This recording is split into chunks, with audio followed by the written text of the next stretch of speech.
Bueno, pues buenas tardes, bienvenidos al encuentro de hoy, que lo vamos a dedicar a un tema un poco complejo, pero también es apasionante, que es ADN basura, o también lo hemos titulado La genética oculta de la enfermedad celíaca. Cuando pensamos en genética y enfermedad, lo más fácil es pensar que tal mutación en tal gen produce tal enfermedad. Eso es lo más sencillo. La enfermedad celíaca no es tan sencilla porque es una enfermedad multifactorial y entonces tiene factores de riesgo, factores genéticos de riesgo. Hay dos que conocéis muy bien, que son HLA-DQ2 y DQ8. Ya sabéis que son obligatorios para desarrollar la enfermedad celíaca. De hecho, todos los pacientes celíacos tienen una variante o la otra, o incluso ambas a la vez. Si estas variantes no están, no puede haber enfermedad celíaca, pero el hecho de tener dichas variantes no implica que la persona vaya a desarrollar la enfermedad. Por eso no es un factor determinante de la enfermedad, sino un factor de riesgo. Pero si vamos un poco más allá, hay otros factores genéticos que sabemos que están ahí, que no están todavía identificados o poco a poco se van identificando. Y su contribución, pues a lo mejor no es obligatoria. Habrá pacientes en los que participan y pacientes en los que no. Y no todos los pacientes tienen todos esos factores adicionales, vamos a decir, de riesgo. Entonces, a ello se dedican precisamente las ponentes de hoy, las invitadas de hoy, a desentrañar esos marcadores genéticos ocultos que poco a poco empiezan a salir a la luz.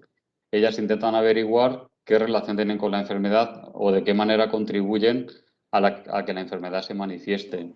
Y también, sobre todo, qué utilidad tiene, si nos vale para predecir la enfermedad o si nos vale para diagnosticar o para hacer un seguimiento o un pronóstico, en fin. Todo esto es lo que vamos a intentar aprender hoy. Entonces, la charla la han preparado entre Ainara y Anne. Ainara Castellanos, bueno, pues es una investigadora que se formó en el Hospital de Cruces en Baracaldo, cerca de Bilbao. Hizo allí su tesis doctoral y después se marchó a Estados Unidos.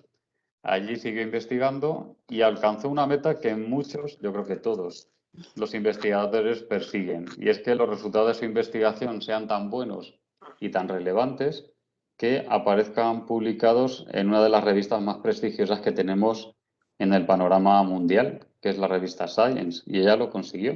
Ahora bien, esto no es una meta. Quien publica en Science no se puede echar a dormir, tiene que seguir trabajando. Ainara volvió a España y ahora tiene su propio grupo de investigación en la Universidad del País Vasco. Y en su grupo de investigación, pues en el equipo tiene a la que va a ser realmente la ponente de la sesión de hoy, que es Anne, que la tenéis ahí.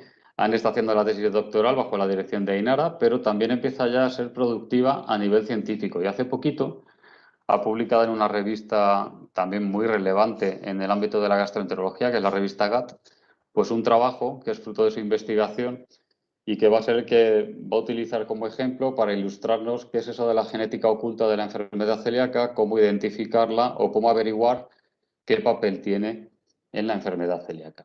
Así que por mi parte doy la palabra a Ainara, que os va a comentar alguna cosilla. Ella va a estar oculta porque ha sido mamá hace poquito. Entonces simplemente nos va a saludar a todos y le va a dar paso a Anne para la sesión de hoy. Ainara, cuando quieras y muchas gracias a ambas por estar ahí. Hola, ¿qué tal? Buenas tardes a todos. Bueno, como bien ha dicho Nacho, he tenido un bebé hace 6 días, así que nada, me he asomado por aquí simplemente pues para darle las gracias a Nacho por invitarnos, que esto es una oportunidad muy buena porque normalmente nosotras trabajamos en celiaquía, pero no tenemos la opción de transmitir nuestros resultados a los pacientes y la contribución de los pacientes es súper importante en nuestras investigaciones porque siempre nos donan las muestras y bueno, que sin vosotros no, pues sería muy difícil que nosotras llegásemos a estas publicaciones de tan alto nivel como dice Nacho. Y presentaros a Anne, que es la que ha hecho el último trabajo que hemos publicado, que lo de la niña es una excusa, que ella lo va a hacer mucho mejor que yo, porque sabe mucho mejor lo que hemos estado haciendo, lo que estamos haciendo. Así que nada, espero que disfrutéis mucho y que al final pues no os cortéis en preguntar cualquier cosa, porque como nos ha dicho Nacho antes también, seguro que surgen ideas nuevas para futuros trabajos. Así que nada, espero que disfrutéis. Pues sale Vale, todo tuyo, comparte tu presentación. muy bien. Gracias, que ¿Qué presentación me habéis hecho los dos? Bueno, A ver. Anne, vamos a ocultar las cámaras. La cámara de Anne por defecto se oculta, con lo cual no la vais a ver mientras habla, pero la presentación se ve bien, ¿vale? Y insisto, si tenéis que hacer preguntas a través del chat y lo vemos todo. Anne, cuando quieras, adelante. Vale, bueno, pues tal y como os ha dicho Ainara, soy Anne y soy una estudiante predoctoral en su laboratorio. Entonces, bueno, pues hoy la intención de hoy es un poco explicaros en qué trabajamos nuestro grupo, que abordamos la celiaquía desde la perspectiva de la genética y, pues tal y como ha dicho Nacho, pues hablaros un poco del trabajo que acabamos de publicar, que es básicamente en lo que me he centrado en mi tesis doctoral. Bueno, ya sé que la gran mayoría de vosotros sois pacientes o sois familiares de enfermos celíacos, pero quiero empezar por unas definiciones básicas sobre la enfermedad celíaca y luego ya voy a profundizar más en la genética y en lo que trabajamos nosotras. Bueno, la enfermedad celíaca es una enfermedad compleja con base autoinmune que se desarrolla en individuos genéticamente susceptibles y sucede ante la ingesta del gluten. La característica principal de esta enfermedad es pues, la destrucción de las vellosidades intestinales. Entonces, cuando decimos que es una enfermedad con base autoinmune, ¿a qué nos referimos? Bueno, pues que es nuestro propio sistema inmune el que reacciona ante el gluten y hace que se destruyan estas vellosidades intestinales que son los encargados de absorber los nutrientes suficientes para que nos mantengamos sanos. Además de estos síntomas intestinales, también aparecen otros síntomas extraintestinales, como por ejemplo problemas en articulaciones o síntomas neurológicos. Además, esta enfermedad afecta a aproximadamente un 1% de la población europea y de países occidentales, que es pues, donde más gluten se consume. Y pues como todos sabéis, el único tratamiento que conocemos hoy en día pues, es llevar una dieta estricta sin gluten durante toda nuestra vida. Cuando decimos que esta enfermedad es una enfermedad compleja, nos referimos a que tanto factores genéticos como ambientales hacen que se desarrolle esta enfermedad. Como ha dicho Nacho, pues el factor genético principal asociado a la enfermedad celíaca son los genes HLA, que conocéis la mayoría, que son los genes que identifican el gluten como factor ajeno y activan las células inmunes que activarán a su vez una respuesta inmune que destruya nuestras vellosidades intestinales. Sin embargo, estos últimos años se han identificado nuevos factores genéticos que pues, la contribución de estas es menor, pero también se han asociado al desarrollo de la enfermedad. Como ha dicho Nacho en la presentación, el simple hecho de presentar genes HLA o presentar estos nuevos factores genéticos no va a hacer que una persona desarrolle la enfermedad celíaca, sino que se tiene que crear una combinación de genes HLA y otros factores genéticos para que un individuo pues, desarrolle la enfermedad. Hoy en día pues todavía no sabemos qué combinación de estos nuevos factores y cómo afectan al desarrollo. Y es eso en lo que trabajamos hoy en día en nuestro grupo. Además, como todos sabéis, los factores ambientales que hacen que se desarrolle esta enfermedad, el más conocido es el gluten, pero estos últimos años también hemos descrito o se ha visto que los virus como el microbioma intestinal también afecta en la patología de la enfermedad celíaca.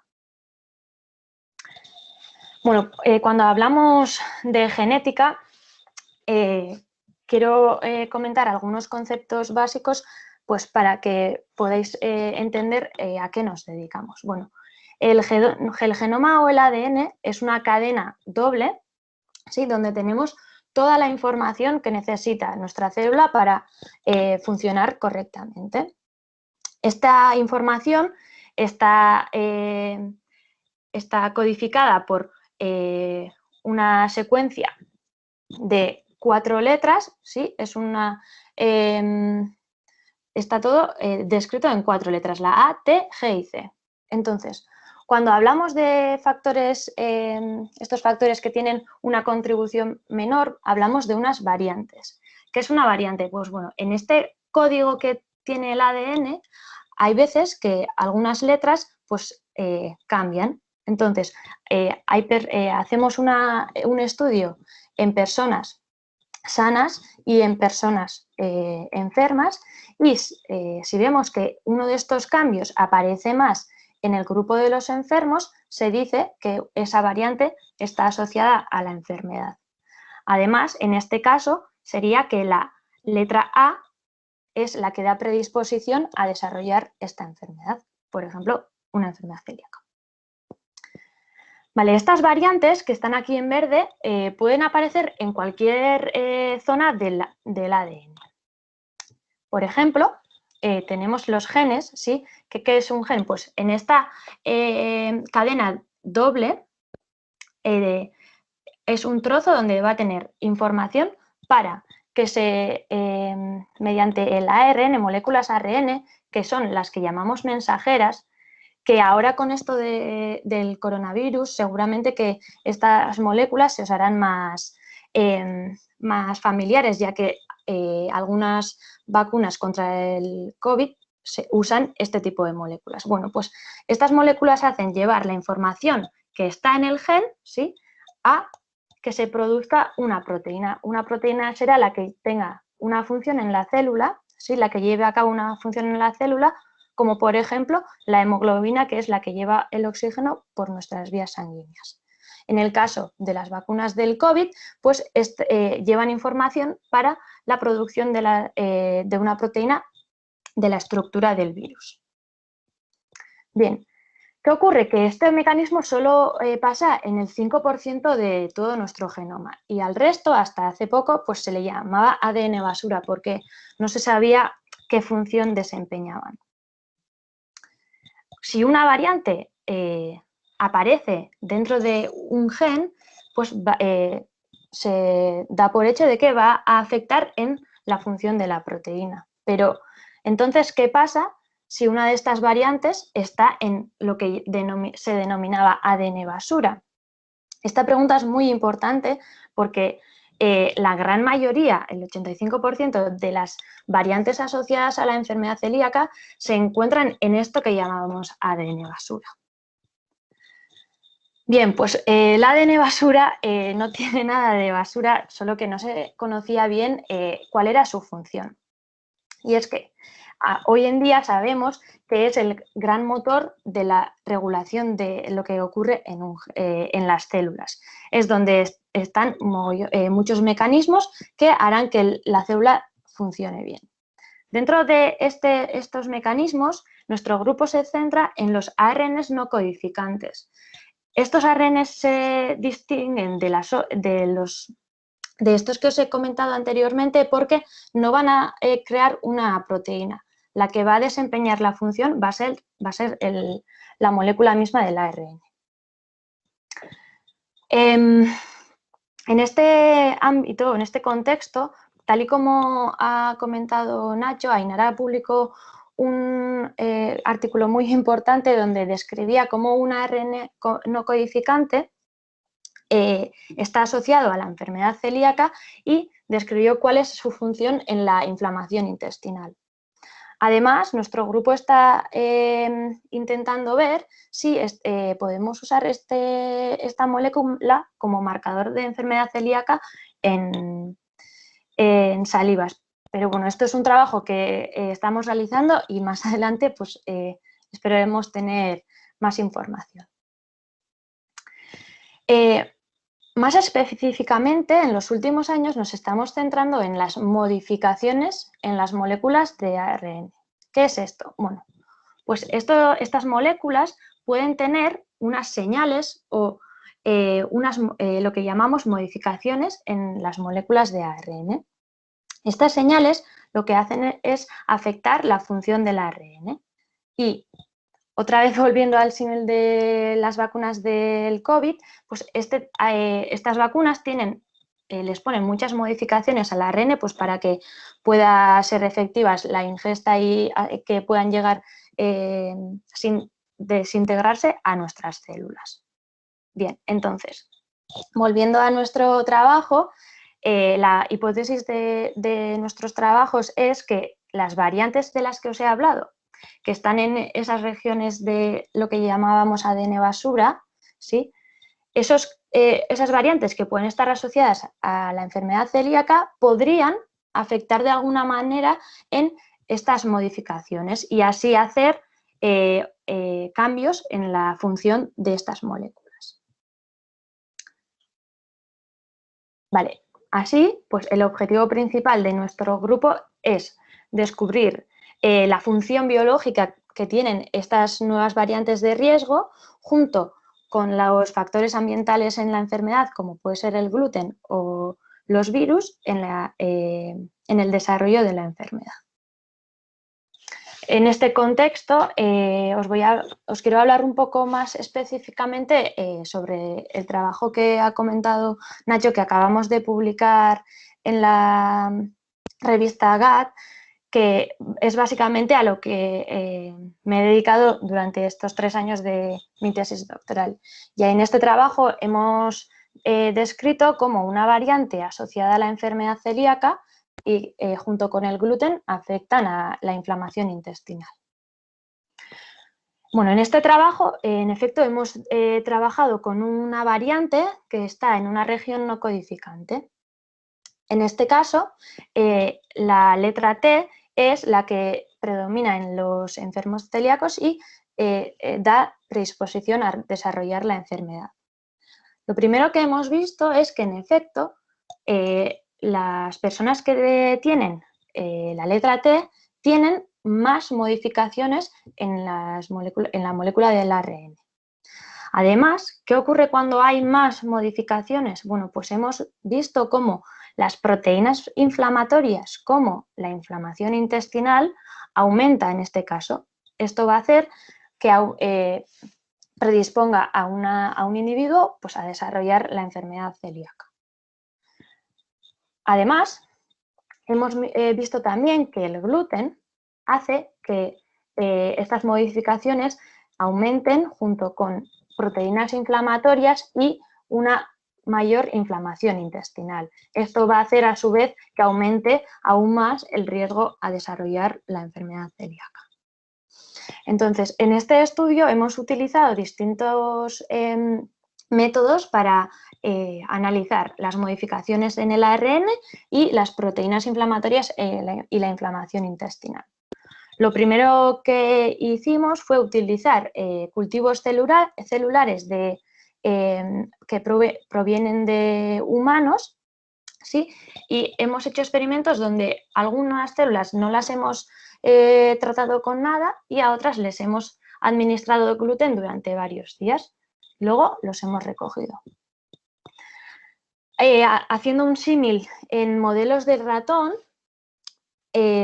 gracias a ayudas colaborativas con otros grupos, hemos podido hacer estudios en modelos de ratón normales, pero también en ratones que tienen los genes HLA.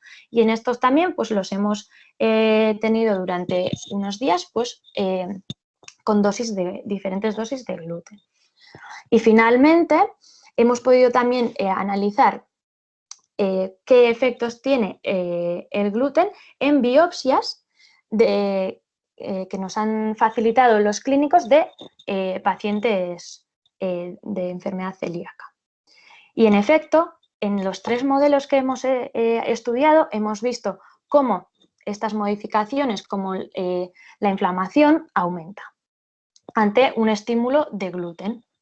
Además, es muy interesante que, en efecto, los ratones que tienen los genes HLA se ve un aumento aún mayor de todos estos marcadores, lo que nos demuestra la gran importancia de la genética en esta ruta.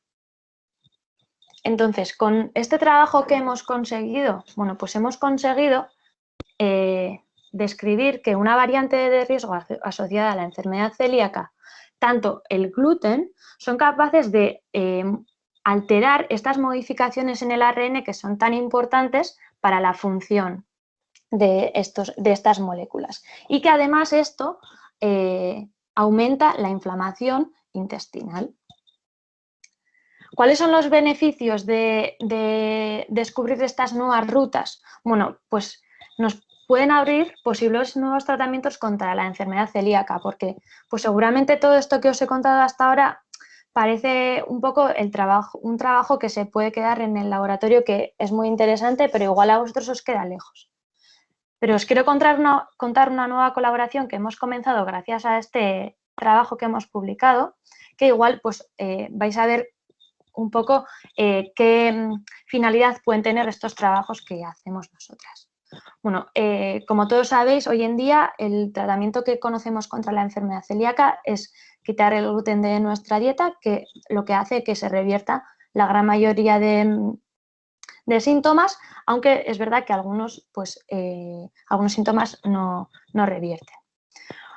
Bueno, en este proceso que os he descrito de las modificaciones de ARN que hemos visto que aumentan la inflamación intestinal, bueno, pues para que aparezcan o para que se construyan estas modificaciones, vamos a decir, participa una maquinaria, ¿sí? Lo que hemos visto es que cuando esa maquinaria trabaja mucho, está activa, sí, hay más modificaciones y hay mayor inflamación intestinal. Viendo esto, hemos pensado si somos capaces de controlar la actividad de esta maquinaria, ¿podremos controlar la inflamación intestinal? Bueno, pues gracias a esta pregunta hemos comenzado una colaboración con un grupo de China que nos ha facilitado un compuesto que por ahora no sabemos lo que es, pero lo que sí que sabemos es que paraliza el trabajo de esta maquinaria. Entonces, nuestra hipótesis es que si paralizamos esta maquinaria, quizás podamos reducir la inflamación y quién sabe si este compuesto podría servir como tratamiento en la enfermedad celíaca. Bueno, esto es un trabajo que acabamos de empezar, pero os quiero contar un poco en qué proceso o en qué momento estamos. Estamos en la primerísima parte, sí, donde por ahora hemos empezado a hacer experimentos en cultivos celulares como en el previo trabajo. ¿Aquí qué hemos hecho? Bueno, pues unas células no las hemos tratado con nada, otras células las hemos tenido con gluten y otras han recibido gluten y el tratamiento o este compuesto que nos han dejado los colaboradores. Y al cabo de unos días hemos analizado las proteínas inflamatorias y la inflamación intestinal y parece que el tratamiento hace que reviertan estos marcadores. Bueno, claramente pues aún queda mucho trabajo. Tendríamos que, si verificamos estos resultados, habría que hacer más experimentos en modelos de ratón y ahora, volviendo al símil del coronavirus, creo que ahora todo el mundo está más familiarizado con las fases clínicas. Pues claramente si conseguimos algún resultado con este compuesto, pues deberá de pasar todo este largo proceso. Pero bueno, nosotras, pues como siempre, estamos muy esperanzadas con cualquier proyecto que empezamos de nuevo. Entonces, ¿qué información quiero que os llevéis de este bombardeo de ideas que os he dado hoy? Bueno, por un lado, vamos a olvidarnos del ADN basura porque hemos visto que dentro hay un mogollón de maquinaria que es muy importante, como por ejemplo los RNAs no codificantes. Estas moléculas tienen funciones vitales en las células, como puede ser de nuestro interés la respuesta inmune, y además hemos visto que las variantes asociadas a la enfermedad celíaca que tienen una menor contribución, pero pueden alterar las funciones de los RNAs, por ejemplo, modificando estas modificaciones del ARN. Además, con este último ejemplo que os he dado, pues espero que os haya quedado claro que descubrir nuevas funciones y nuevas rutas hace que se puedan abrir nuevas puertas a tratamientos contra la enfermedad celíaca o cualquier enfermedad. Es verdad que todavía nos queda mucha parte del genoma que no conocemos todavía, con lo cual pues tenemos muchísimo trabajo que hacer todavía. Bueno, claramente no quiero acabar esta charla sin dar las gracias a toda la gente que ha participado en este trabajo, sobre todo a Ainara, que es la cabeza y el motor de estos proyectos, que hace que todo nuestro laboratorio nos metamos en estas fantásticas investigaciones, pero también quiero recalcar que el trabajo que os he presentado pues, es un trabajo con una contribución muy grande de colaboradores. Hemos podido tener la ocasión de trabajar con grupos de la Universidad de Chicago, de la Universidad de Barcelona y de McMaster, que nos han facilitado pues, los distintos modelos de ratón que han ayudado a descifrar pues, estos mecanismos. Y pues tal y como ha comentado previamente también Ainara, hemos tenido un equipo de clínicos que nos han facilitado muchas muestras de biopsias de pacientes que tal y como veis pues también son muy importantes para nosotras, para poder realizar estas investigaciones y para ver pues cómo en las personas pues cómo pueden influir estos mecanismos. Y luego, pues claramente, pues a todas las entidades que depositan la confianza en nosotras y que nos ayudan a llevar a cabo estos proyectos. Y bueno, ahora pues es un poco vuestro turno. Espero que os hayan surgido muchas preguntas y que alguien tenga alguna duda que exponer aquí con todos, que intentaré pues responder con la mayor claridad posible. Perfecto, Anne. Ha estado muy, muy bien, de verdad. Sí, a ver. Para que aparezcas tú otra vez, voy a poner la carátula original y así, a ver si puedes activar tu cámara. Ya está. Sí, ¿verdad? Se me ve. Sí, ahora te vemos. De verdad, enhorabuena porque ha quedado, fíjate, es muy difícil, pero yo creo que se ha entendido muy, muy bien, muy gráfico. Sí, Además, bueno, espero. Y ahora dirá la gente, también dirá, bueno, Ainara creo que también está contenta y Ainara, enhorabuena por la persona que tienes trabajando contigo porque creo que los conceptos son muy claros, además los has expuesto de una manera muy, muy clara también y creo que con ideas claras también se investiga mejor porque uno sabe los pasos que tiene que dar, que no siempre es fácil desembarullarse. Mira, he visto una pregunta, Sí. a ver, y tan solo una, pero como hay poca gente yo creo que vamos a abrir los micros y nos la jugamos. Que levanten la mano y les damos de viva voz. Dice Mariela, dice, además de estas variaciones en el ARN que predisponen a enfermedad celíaca, para que se desarrolle la enfermedad celíaca es necesario que el paciente tenga los marcadores HLA, ¿verdad? Sí, bueno, sí. Tal y como he dicho, pues para que se desarrolle la enfermedad tiene que haber una combinación de todos estos factores. El HLA es el más conocido, pero sí que a lo contrario sí que se ha visto que aunque haya gente que tenga los DQ2 y DQ8 no desarrolla la enfermedad. Es decir, se necesitan otros factores, como por ejemplo hemos visto este ejemplo, para que se desarrolle la enfermedad. Eso es, porque de hecho estas variantes que tú comentas, que aumentan inflamación y todo esto, no sé si en otras enfermedades influirá, pero desde luego para tener enfermedad celíaca está claro que no. A mí me surgió una duda.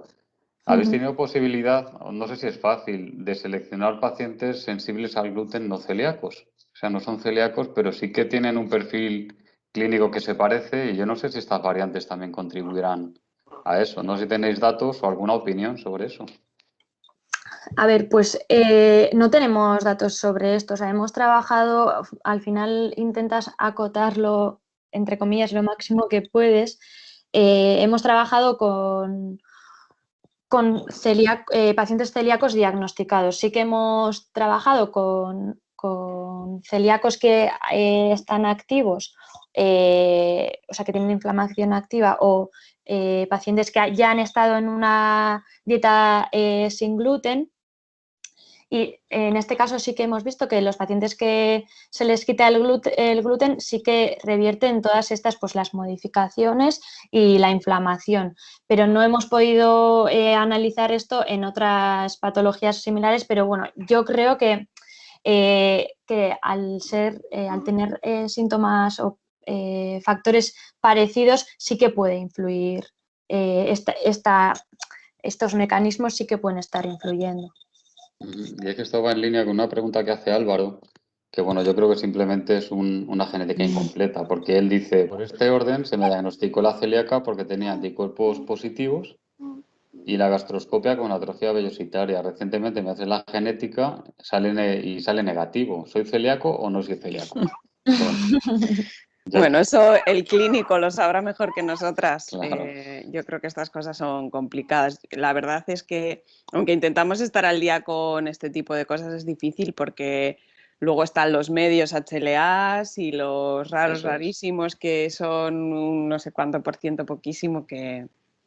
Eso es. Yo apostaría que la genética es incompleta. Le habrán mirado el DQ2 completo, que es el que llaman ahora DQ2.5, o el DQ8 completo, que es el que está, pues, casi diríamos que en el 98-99 de los pacientes. Me parece que luego hay variantes que son, vamos a decir, medias proteínas de riesgo que no siempre se Eso miran. es. De todas formas, si quieres, Álvaro, puedes enviarnos o me puedes llamar a la asociación y me cuentas, por no verlo aquí ahora, qué genética te han hecho y lo miramos en detalle, ¿vale? Porque yo diría que si tienes anticuerpos se atrofia y has mejorado haciendo dieta, eres celíaco y la genética me da igual, ¿vale? Estará Y mirada. lo dices delante de nosotras. Porque posiblemente es un informe a lo mejor incompleto genético. A ver, bueno, ahora empiezan a... Mira, dice María Isabel... A ver. Sí, Álvaro, ya está. María Isabel, mi hijo tiene 14 años, diagnosticado de los 3 años. No tiene DQ2 ni DQ8, vaya, otro más. Ya. Varias veces se le ha realizado prueba genética, pero sí tuvo anticuerpos positivos y MARS3 en la biopsia. ¿Conoces casos parecidos? Ups. A ver, yo personalmente no he trabajado demasiado con los genes de Q2 porque generalmente es algo que ya se sabe bastante. Sé que Ainara, con otra estudiante de tesis, sí que han estado mirando un poco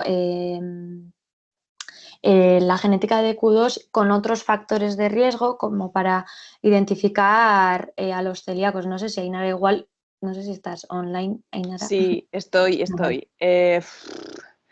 Es que veo que las preguntas van así un poco, así todas. Van todas. clínicas. Yo creo, en este caso, yo creo que si tanto Álvaro como María Isabel, si queréis contactar, podéis llamar a la asociación y lo miramos, porque sí que es verdad que a nivel nacional tienen abierto un registro de celíacos que llamamos no de Q2, sino de Q8, que son poquísimos, pero intentan juntarlos a ver si tienen algún dato en común y si realmente se confirma bien que no tenéis genética, os podemos poner en contacto con alguno de los hospitales que tratan estos casos por si queréis participar, porque sé que en Madrid el clínico, Sí, Conchita Núñez, sí, ¿no?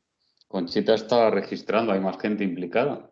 Pero oye, puede ser, yo creo que son, vamos a decir, falsos negativos de genética. Yo creo que sí que tenéis genética. Pero bueno, dime tú que realmente sois completamente negativos. Pues nos vendría muy bien. Nos vendría muy bien. Ya complicaría más el... Sí, sí, sí. Sí, porque está muy bien descrito porque un celíaco monta la enfermedad celíaca porque tiene DQ2 y DQ8. Cuando no está DQ2 ni DQ8, no está muy bien explicado cómo puede ser que uno tenga anticuerpos y atrofia. Es difícil de explicar, ¿eh? No se descarta porque nunca se puede descartar nada. Pero bueno. Y Marisa dice, hola, estoy en pleno proceso de diagnóstico, por lo que mi desconocimiento sobre la enfermedad celíaca es total. Quisiera saber si ante una analítica positiva de antitransglutaminasa, que veo que es bastante alto, 190, cuando se haga la biopsia, el resultado va a ser que hay lesión. Si no os queréis mojar, me mojo yo también. A ver, yo es que digo lo mismo. Al final nosotras no somos clínicos y pues Claro. anticuerpos, yo te puedo decir, anticuerpos tienes. Hasta que no se vea el resultado de la biopsia, pues Claro. no sé. Hay una cosa clara, si solo con los anticuerpos se puede diagnosticar, no sería la biopsia. Por tanto, hasta que no te vea el digestivo, vea el resultado de la biopsia y toda la historia clínica, no te van a diagnosticar. Queremos pensar que es probable que tengas atrofia, pero no tiene por qué, ¿vale? Pero bueno, son altos. Pero hay que acá terminar el recorrido del diagnóstico. Bueno, todo consultas clínicas, sí, efectivamente. Y aquí ninguno somos médicos abiertos porque somos biólogos los tres, creo yo, ¿no? Bueno, Ainara yo ya soy química. Ana es tú eres química, Ana química, es química. pues fijaos.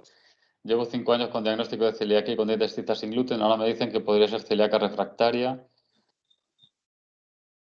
¿Tiene alguna explicación la genética? Bueno, en la refractaria, porque bueno, ya sin entrar en si eres o no eres refractaria, ¿tenéis información de que la refractaria hay algún marcador posiblemente asociado o no? Que sepáis. Nosotras no hemos mirado porque, bueno, al final para estos estudios se necesitan muchas muestras y tienes que conseguir un clínico que haga un seguimiento de ciertos subgrupos. Pero yo sé que hay un grupo en la Universidad de Nápoles que lo llevaba Luigi Greco, no sé si ya este señor se ha jubilado, en el que sí que estudiaban mucho la refractaria y sí que vieron alguna citoquina inflamatoria concreta y L21, creo, o sea, ciertos marcadores inflamatorios que eran muy característicos pues, de este subtipo. No estoy muy puesta, la verdad, pero seguramente haya algo sí que caracterice a los refractarios que no esté en los comunes, digamos.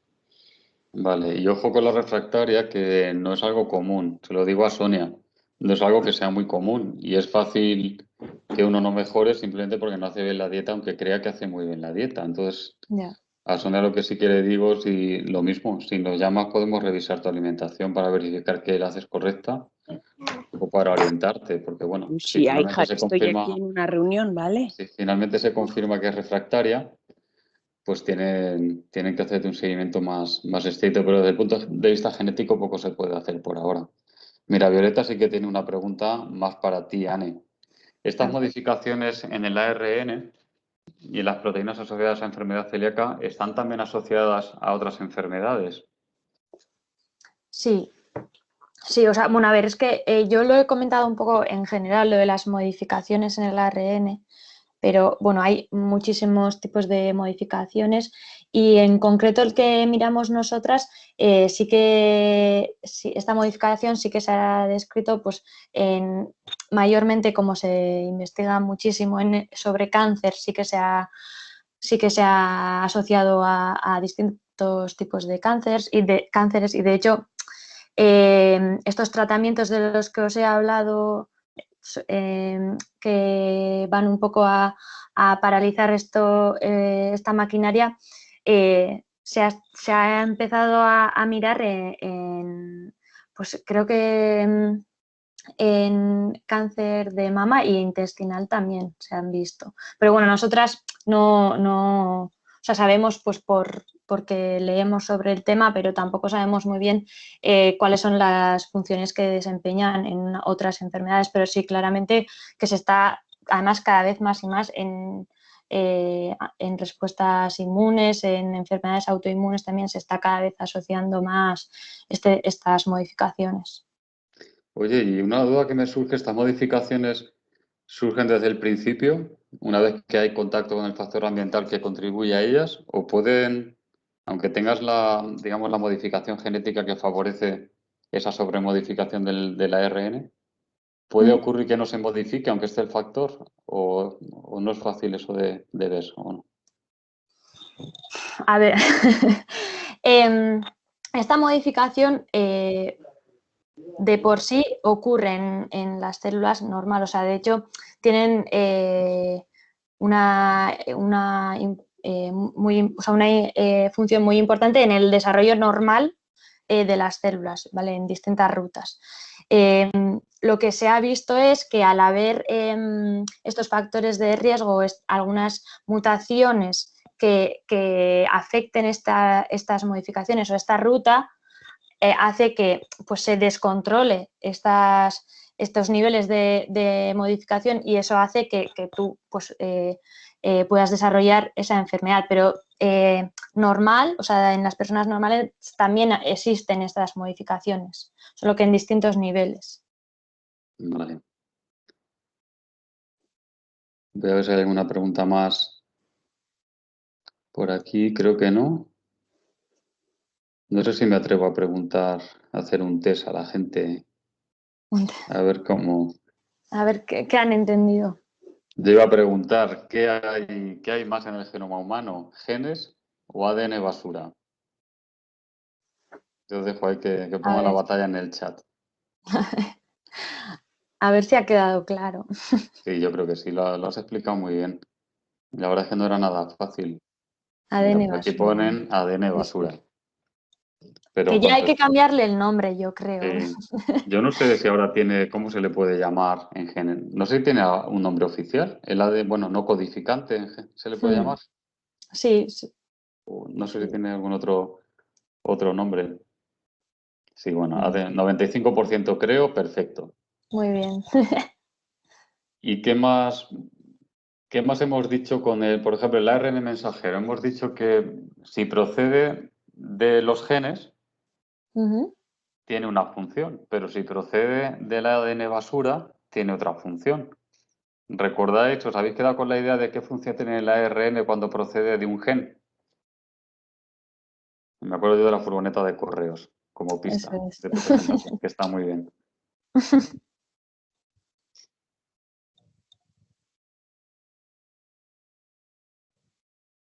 Codifica proteínas, perfecto. Así Mira. es. Y de hecho, cuando hay un cambio, mira, por aquí lo pone otra vez, cuando hay un cambio, una mutación, aquí sí lo podemos llamar a lo mejor mutación en un gen Ujú. que se traslada al ARN que llamamos mensajero y luego a la proteína, pues la proteína puede no funcionar bien y Eso provocar una es. enfermedad. Eso es.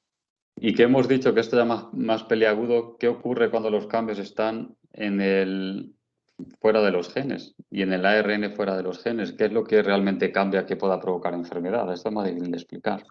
Es que yo creo que son las ideas fundamentales que vamos a sacar de aquí hoy, de tu trabajo, Ane. Sí, Y ¿no? de ahí nada. Bueno, también decir que yo he explicado una parte Sí, sí, pequeñita del sí, ADN sí, basura, porque hay eh, muchos hay otros muchos. mecanismos que se pueden afectar. Pues mira, Eso es las funciones, sí, es así. genial, muy bien, modifican las funciones. Oye, Mm. pues cuéntanos, bueno, porque veo que no hay más preguntas, cuéntanos algún ejemplo más de cómo pueden actuar estas modificaciones en el ADN, otros ejemplos que se te ocurran así interesantes que sean fáciles de decir en dos o tres palabras, en dos o tres frases. Porque bueno, esto hemos visto que sí que tiene más modificaciones, por decirlo así, el ARN y Ujú. eso favorece que haya más inflamación intestinal. Pero ¿de qué otra manera puede influir una modificación o un cambio de letra en el ADN basura que luego se traduce en un... Pues a ver, se me ocurre algo que pueda parecer simple así. A ver, Em, el ADN yo os lo he dibujado así como una cadena recta doble, ¿no? Pero no, en las células no está así, está enrollada y tiene momentos que se abre, que se cierra, es muy dinámico. Entonces sí que se han descrito modificaciones en partes de ADN basura, que le vamos a llamar ahora, que sí que afectan pues, a esa movilidad o a esa estructura del ADN que hace que esté pues, más abierto, más cerrado y eso al final afecta pues, en la función o en la regulación de algunos genes, por ejemplo. O sea, puede afectar eso en la estructura que tiene, por ejemplo. mira, veo por aquí. Sí, es que la verdad es que eso también lo había leído en alguna ocasión. Y la verdad es que solo cómo está compactado o no compactado el ADN influye mucho en cómo funciona. Mira, pregunta Eso es. ahora. Mira, saludan desde México por aquí. Pues oye, Luis, Jolín. gracias por haberte conectado. Mira, pregunta A Mariela ver. Díaz. ¿Las modificaciones que habéis estudiado vosotras son modificaciones con las que se nace o son modificaciones originadas por factores ambientales? Es buena pregunta, pero bueno, creo que esa es la respuesta. Cuéntanos, Ana. Vale, la modificación, o sea, esa señal que os he dibujado que tiene el ARN en este caso, esa modificación sí que es algo que se nace con ello o es algo que tenemos de por sí. Lo que puede hacer que cambie la cantidad o el funcionamiento de estas modificaciones puede ser tanto los factores ambientales que hemos visto en este caso, que el gluten afecta, ¿no? Que haya más, o pues por otra parte también hemos visto que, por ejemplo, los factores genéticos de riesgo pues también pueden influir en los niveles o en el funcionamiento, pero estas modificaciones sí que ya existen de base, o sea, están en nosotros. Mira, y Sonia nos hace una pregunta pura y dura de genética y de herencia. Dice, cuando un paciente es celíaco, ¿un progenitor debe tener algún gen positivo para DQ2 o para DQ8, por ejemplo? Dice Sonia, yo soy positivo en DQ2, pero mis 3 hijos son positivos en DQ8. ¿Tiene sentido? Bueno, yo esto lo dejo a Ainara porque ella es más genética que yo. Bueno, A o ver. si Ainara está ocupada, le digo yo. No, Ainara, estoy aquí. dime. Cuando un paciente es celíaco, un progenitor debe tener algún gen positivo de Q2 o de Q8. Vaya.